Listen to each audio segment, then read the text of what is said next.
우리가 잘 알고 있는 성경 인물 중에 한 명인 이 다윗의 삶을 한번 쭉 살펴보게 되면 그의 삶 가운데 참 많은 절체절명의 위기가 찾아왔다라는 것을 우리가 보게 됩니다.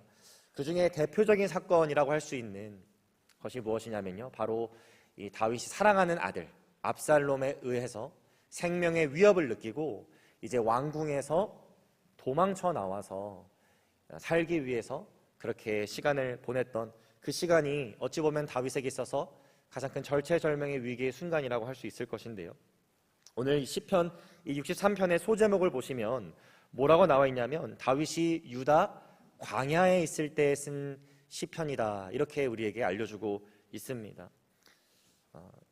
실제로 다윗은 압살롬이 반역을 일으켰을 때 왕궁에서 도망쳐 나와서 이 광야 한 군데에서 거하던 시절이 있었죠. 그래서 많은 성경학자들은 이 시편이 압살롬이 반역을 일으켰을 때 다윗이 도망쳐 나왔던 그 시점을 가리키고 있는, 그 시점을 회상하면서 쓴 시편이라고 생각합니다. 여러분, 사랑하는 아들이 나를 죽이려고 지금 눈이 뒤집혀 있습니다.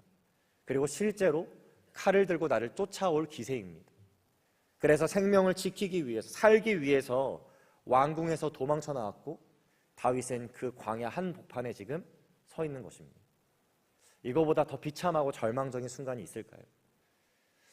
오늘 본문의 말씀을 보면 이 가장 비참하고 절망적인 광야 한가운데 선 다윗이 하나님을 향해서 고백하고 있는 내용을 담고 있어요.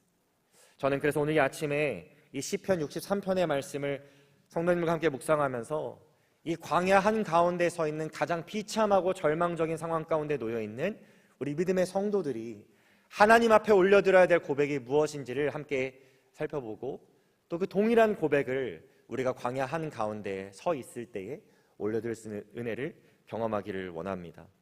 먼저 오늘 본문을 보시면요, 다윗은 광야 한가운데 서 있을 때 가장 먼저 그가 하나님을 간절히 찾았다라는 것을 우리가 보게 됩니다.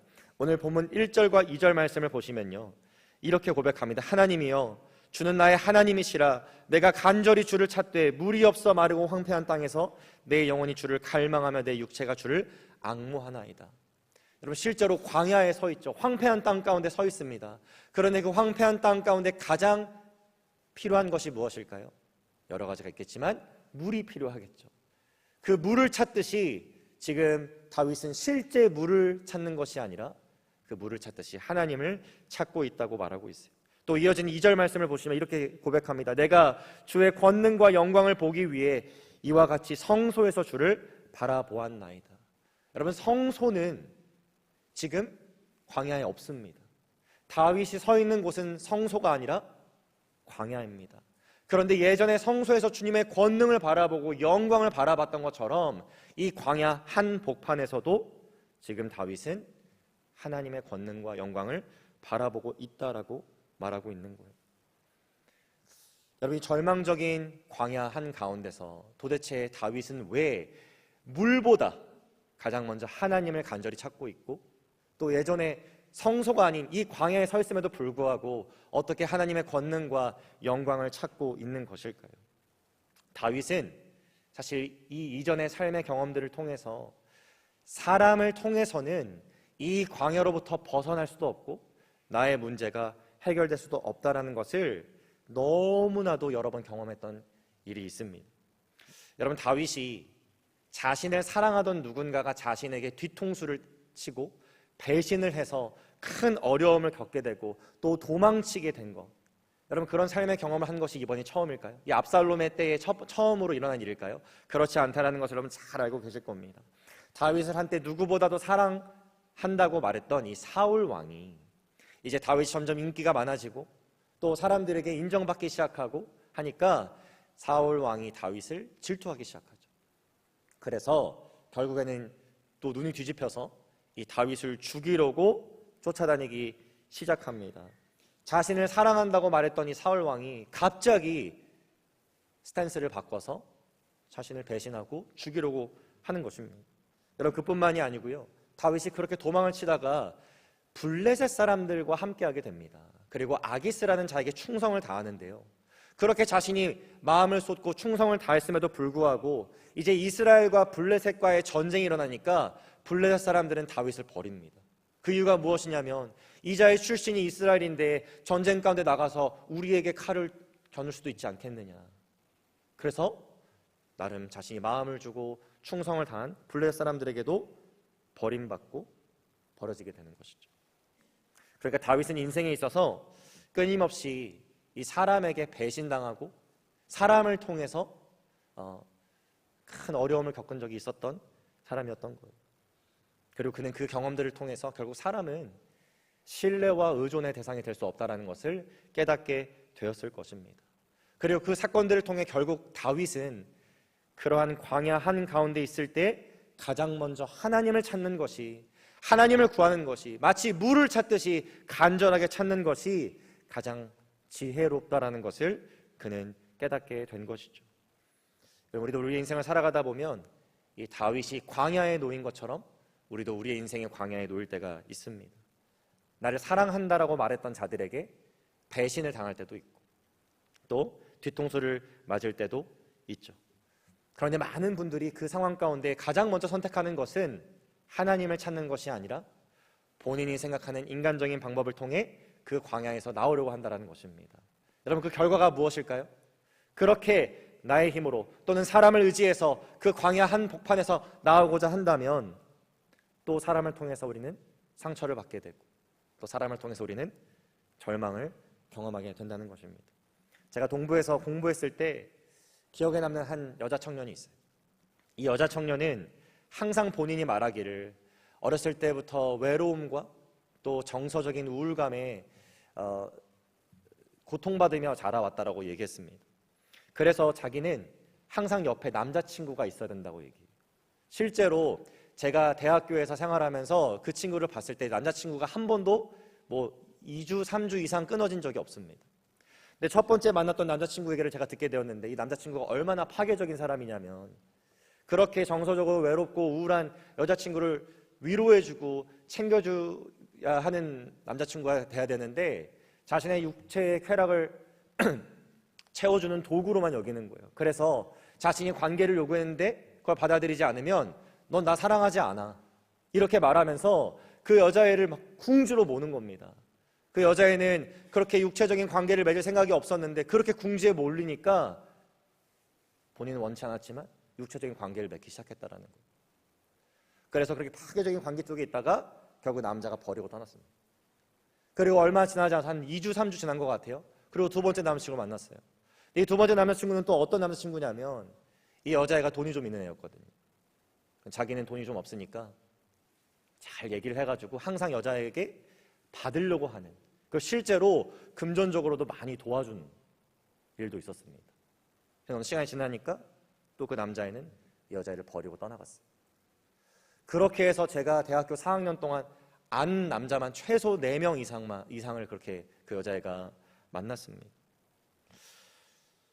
여러분, 광야에서 자꾸 사람을 통해서 사람의 방법으로 나의 텅 빈 가슴을 메꾸려고 하고 문제를 해결하려고 하는 것, 여러분, 그것이 가장 빠르고 쉬운 길처럼 보이지만 결국에는 그것이 우리를 더 황폐한 광야로 몰아넣는다는 것을 우리는 깨달아야 한다는 것이죠. 광야에서 사람이 아닌 하나님을 가장 먼저 간절히 찾기 시작할 때, 하나님에게 나아가기 시작할 때 여러분, 그것이 진짜 회복과 치유의 은혜가 시작된다는 것을 오늘 말씀을 통해서 여러분 기억하실 수 있기를 주님의 이름으로 축복합니다. 우리가 사람, 재물, 관계, 인간적인 방법을 통해 절망을 해결하고 그 광야에서 빠져나올 수 있다고 생각하는 것 자체가 여러분 착각이라는 것이죠. 그래서 우리는 권능의 하나님, 영광의 하나님, 불가능을 가능으로 바꾸시는 그 하나님을 가장 먼저 찾을 수 있어야 하고, 그렇게 그 하나님을 찾을 때 회복과 치유가 시작된다는 것을 기억하시면서 혹시 광야 한가운데 놓여 계신 성도님들이 계시다면 오늘 이 시간 하나님을 먼저 찾으시기를 주님의 이름으로 축복합니다.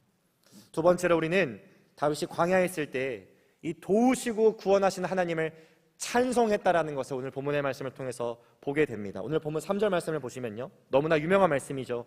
주의 인자하심이 생명보다 나음으로 내 입술이 주를 찬양할 것이라. 사실 이 찬양이 있습니다. 너무나 밝고 신나는 찬양인데요. 우리가 이 시편 63편을 보게 되면 결코 밝고 신나는 상황이 아니었다라는 것을 보게 되죠. 지금 아들이 죽이려고 쫓아옵니다. 그리고 그렇게 도망 나와서 왕궁에서 도망 나와서 광야에 있어요. 박수 치면서 즐겁게 고백할 수 있는 그런 가사가 아니라는 겁니다. 그런데 4절에 보면 그런 인자하신 주님을 다윗은 평생토록 뭐 한다라고 나오나요? 송축한다라고 나옵니다. 또 7절 말씀을 보시면 주님께서 나의 도움이 되시기 때문에 내가 주님의 날개 그늘 아래서 즐겁게 주님을 노래한다라고 다윗이 고백하고 있어요. 여러분, 보통 즐거운 노래, 찬송은 어떤 순간에 나오나요? 내가 바라던 것을 하나님께서 내가 바라던 때에 바라던 방식으로 마치 기적을 베푸셔서 이루어 주셨을 때, 여러분 절로 콧노래가 나오고 찬양이 나오는 게 당연한 거죠. 제가 확신할 수 있는 건 이 다윗의 상황, 이 광야 한복판에 서 있는 이 다윗에게는 그 즐거운 찬송과 노래가 나오기가 불가능에 가까운 상황이라는 것입니다. 제가 이제 20대 후반에 좀 늦은 나이에 군대를 입대해서 신병 훈련소에 갔습니다. 신병 훈련소에 7주 동안 이제 훈련을 받게 되는데 그 중에 꼭 하게 되는 게 뭐냐면요, 20km를 군장을 메고 이제 행군을 하는 거예요. 제가 입대한 월이 7월이거든요. 그러니까 저는 제일 더울 때 그 20km를 군장을 메고 행군을 한 기억이 납니다. 그때 뭐 제가 사실 그 섭씨가 익숙하지 않아서 아마 화씨로 보면 아무리 못해도 90도에서 95도는 된 것 같아요. 이제 장병들이 군장을 메고 20km 행군을 시작하는데 억지로 군가를 시켜서 노래 부르는 거 빼고는 제 주변에 있는 장병들의 입에서는 다 욕만 나오더라고요.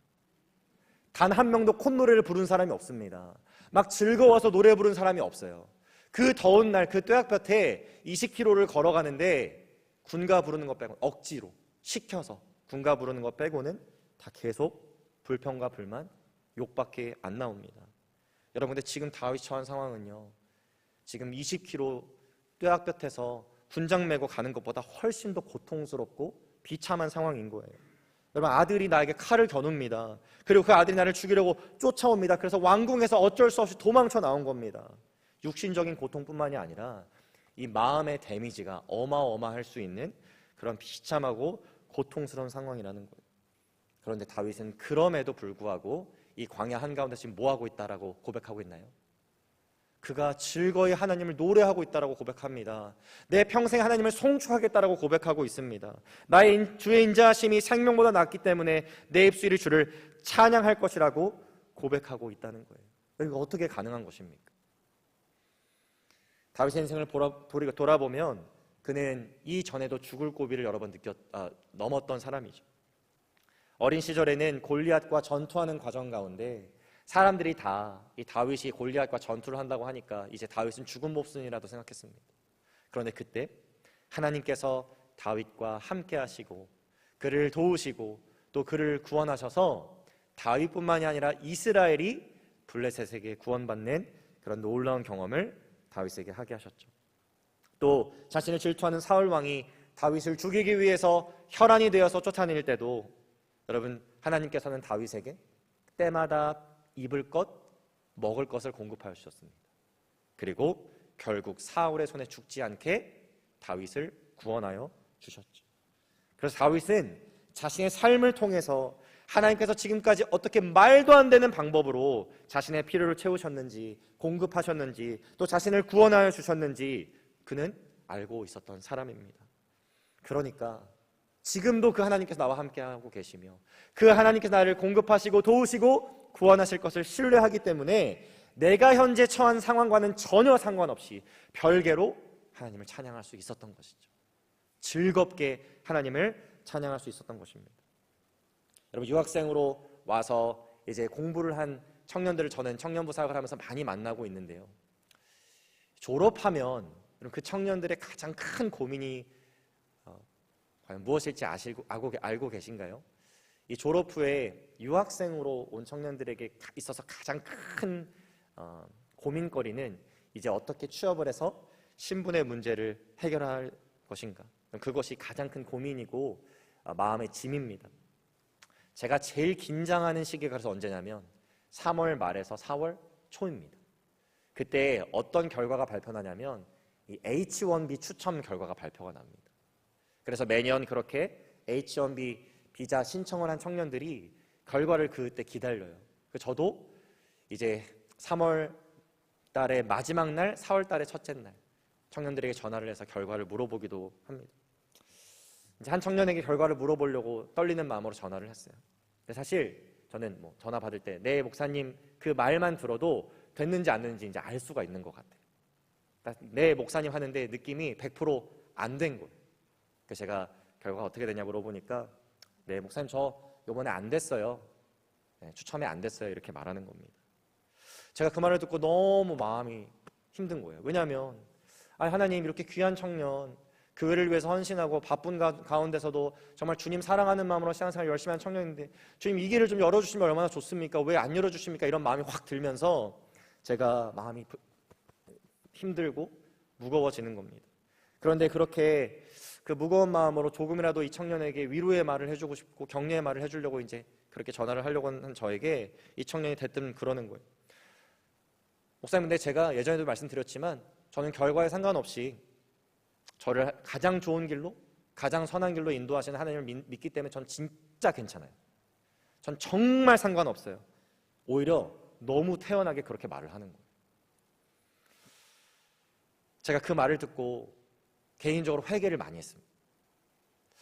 이 청년은 이 상황과 조건과 환경에 상관없이 함께 하시고 도우시고 동행하시고 구원하시는 하나님을 진짜 믿고 있구나. 그러니까 어찌 보면 유학생에게 있어서 졸업 후에 가장 큰 일이라고 할 수 있는 이 H1B 비자 추첨에 떨어졌을 때도 그 하나님을 불신하거나 하나님을 원망하거나 하나님과 멀어지지 않는 진짜 어찌 보면 나보다 더 큰 믿음이 있는 귀한 청년이구나. 제가 그 청년의 모습을 보면서 정말 많이 회개하고 도전받았던 기억이 있습니다.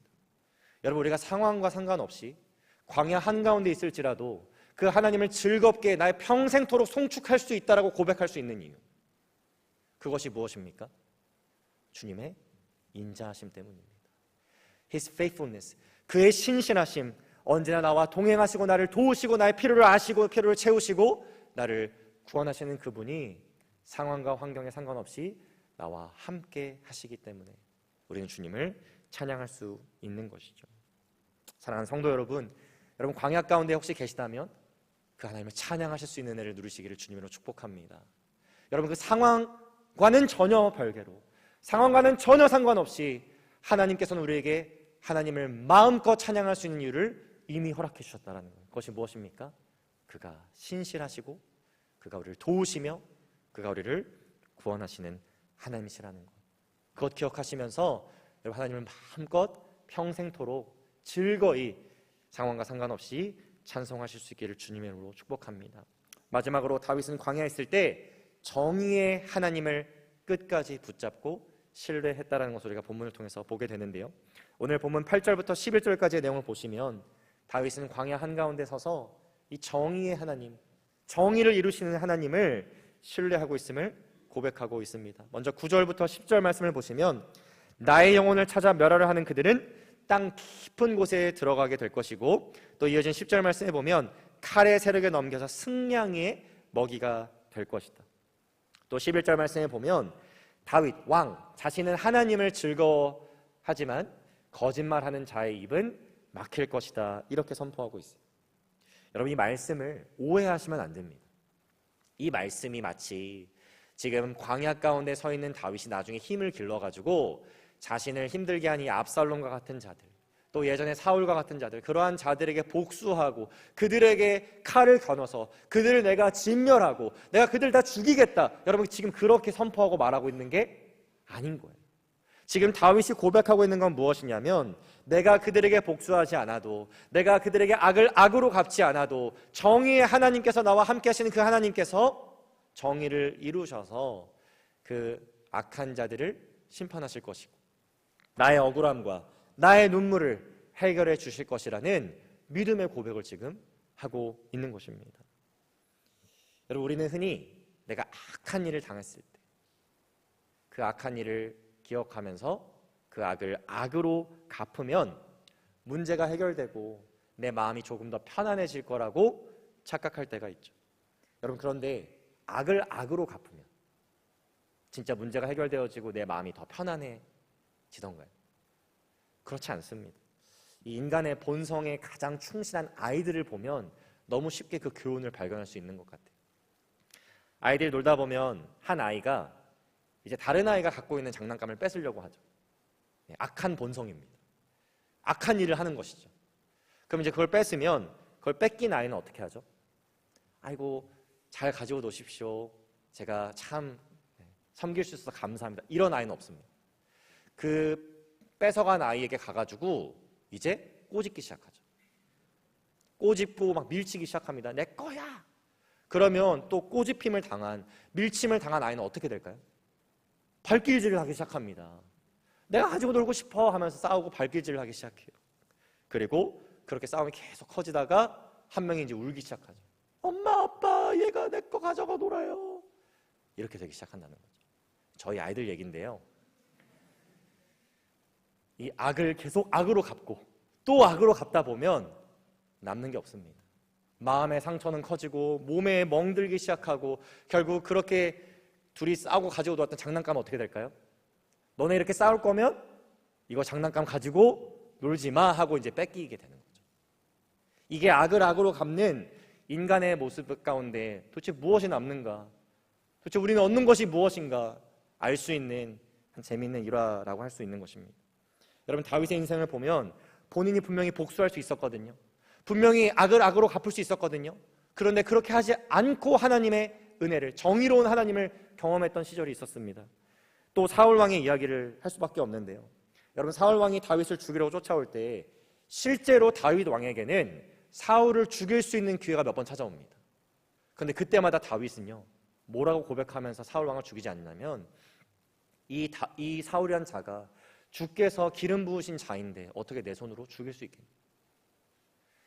칼을 머리에 꽂기만 하면 되는 순간에서도 사울 왕을 건드리지 않고 하나님께 맡깁니다.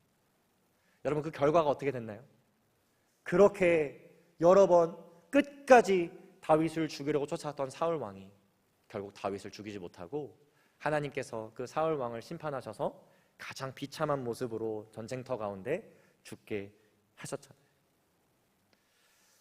여러분, 그래서 다윗이 오늘 본문 11절의 말씀처럼 고백할 수 있는 것입니다. 왕은, 즉 나는, 왕인 나는 하나님을 즐거워하리니 주께 맹세한 자마다 자랑할 것이나 거짓말하는 자의 입은 막히리로다. 내가 악을 악으로 갚지 않아도, 내가 복수하지 않아도, 내 손에 피를 묻히지 않아도 내가 신뢰하는 정의로운 하나님께서 모든 것들을 정의롭게 이루실 것입니다. 나의 억울함, 나의 눈물도 해결해 주시고 닦아 주실 것이라는 그 믿음으로 지금 다윗은 즐거워할 수 있는 것입니다. 사랑하는 성도 여러분, 말씀을 정리하면서 여러분, 혹시 지금 삶 가운데 마치 다윗 서 있는 것처럼 내가 광야 가운데 서 있는 것 같은 그런 느낌이 들고 계시다면 더 이상 사람이 아닌, 사람의 방법이 아닌 하나님을 가장 먼저 간절히 찾으실 수 있기를 주님의 이름으로 축복합니다. 그것이 치유와 회복의 시작이라는 것이죠. 그리고 그 하나님께서 지금도 여러분을 도우시며 구원하시는 하나님, 내 상황과 환경을 바라보는 것이 아니라 나와 항상 함께 하시며 구원하시고 도우시는 그 하나님을 신뢰하는 마음으로 그 하나님을 즐거이 찬양하실 수 있기를 주님의 이름으로 축복합니다. 그 주님께서 여러분들의 눈물을 닦아주시고 여러분들의 억울함을 해결해 주시고 결국 악을 심판하셔서 정의로운 하나님이심을 나타내시고 우리로 하여금 그 영광의 하나님을 바라보고 또 찬양할 수 있는 은혜를 허락하여 주실 것입니다.